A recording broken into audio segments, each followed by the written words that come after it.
out the rubric beforehand improves the quality of the work that is returned back to you. The first form is a grid rubric. So they are the most common found. And the rows will list the criteria here. And then the columns will communicate the levels of performance for each criterion, which are usually on a point system. But on this example, they are in words, so the best is a high quality for an A, and the worst is not acceptable.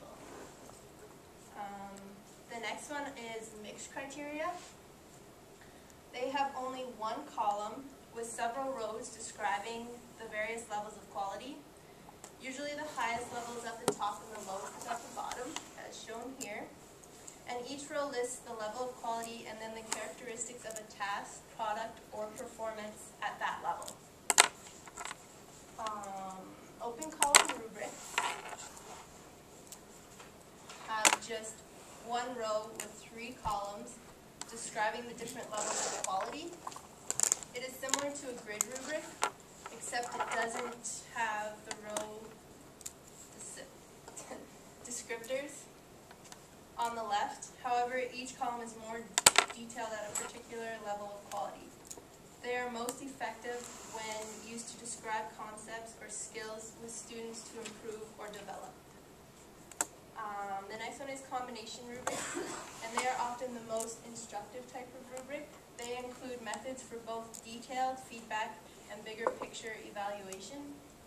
The grading criteria is grouped under the major categories, and the categories are graded like on a grid rubric with the details beneath, and each is marked with a plus or a minus to show the areas of strength and weaknesses.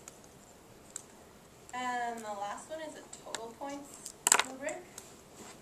They are similar to a combination rubric.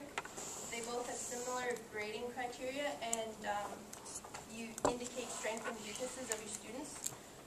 But the difference between the two is the total points rubric category. Each category is assigned a certain number, and then the points are added together to produce a final score. So each type of these rubrics that we have shown you can be created on Excel or in Word, like we did the other day for our lesson plan. This way you can reuse them over and over again, or they can be easily edited. Then I found that there are holistic and analytical rubrics, and each of the 5 that I talked about can be categorized as one of those. So a grid rubric, mixed criteria, and open columns are examples of holistic, and they consist of a single scale, and all factors that are to be evaluated are identified together for each level of performance. They are quicker to develop and learn, and quicker to grade, but they don't give as much feedback as the analytical rubrics. So combination and total point rubrics are analytical rubrics. They're excellent tools for teachers, and they consist of multiple and separate scales, and therefore provide a set of scores for the students rather than just one. These multiple scales allow students to pinpoint their strengths and weaknesses, and analytical rubrics provide more feedback by letting the students know exactly which element of skill was mastered and which needs more work. So now, Heather, you're going to tell us the pros and cons of rubrics. So, can someone give me an advantage of a rubric? How about a yellow dot? Me? Yeah. Well, as you guys said before, I guess it makes it easier on the teacher with grading. Yeah. How about that? Okay, how about someone else gives me an advantage? Yeah. It helps students become a more thoughtful judge. Good job. Another one I found was that they allow assessment to be more objective and consistent. So, one more advantage from, how about an orange category? One in the orange group. An orange cow. Oh, that doesn't belong to anyone. Sorry. Yeah. Thank you. Yeah. The how their work will be evaluated and what will be expected.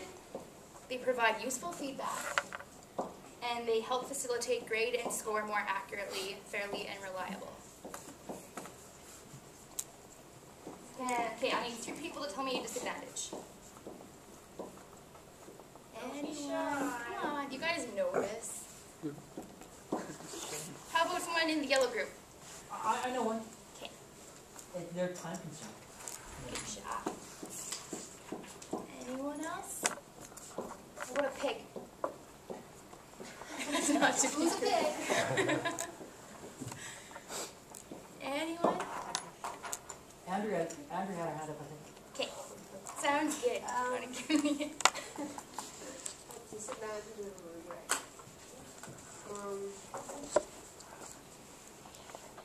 with ethics, it's hard to find the use of correct language we want.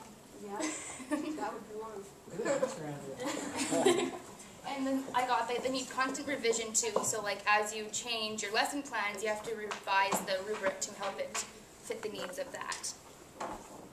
And they define the correct set of criteria to define performance. It can be complex to find out what you want to grade.